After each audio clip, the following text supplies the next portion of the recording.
დედა, ეხლა იცოდე მომისმინე, სერიოზულად რაღაცა უნდა გითხრა. გისმენი. მზად ხარ? კი. მიყვარ ხარ ძალიან. მიყვარ ხარ ძალიან. აილიტა დედოფალო. 80 წლის ხარ და როგორ გამოიყურები, იცი? საოცრად. რას ლაპარაკობ? ულამაზესი ხარ. მართლა? ულამაზესი. ულამაზესი შენ ხარ. შენ ხარ.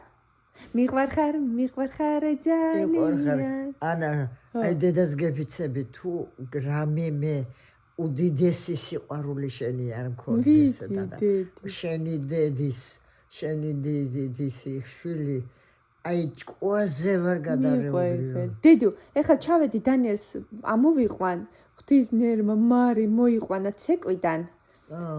მეორე ქართული სულის იყო ხორი.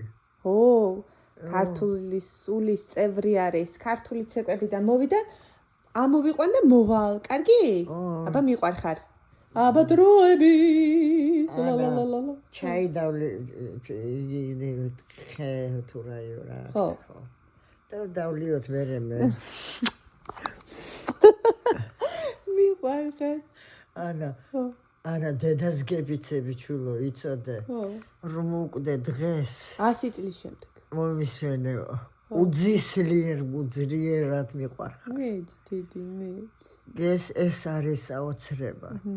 არ შემიძლია შენს გაზერაში. ულამაზესი ხარ. რო შევხედი ახლა და ულამაზესი ხარ საოცრად. მე ვიცი, მიშა მადლობა შენ. მიყვარ ხარ დედი, მიყვარ. დედარამდენი მაკოცა. მადლობა. მიყვარ. ამასაც უნდა გკოცნო. რა გინდა შენ? არაფერი. ძაღს ვეუბნები, ძაღს. არაფერი. რა გიორგი. მოვალ ეხლავე, დანიელს ამოვიყვან და მოვალ. მიყვარ ხარ. შუქი ჩაგიქრო თუ იყოს? იყოს ანთებული? ეს ხო იქნებოდა. ხო, გინდა ასე იყოს? ხო. ის ხო მოისმინებენ. კი, აბა.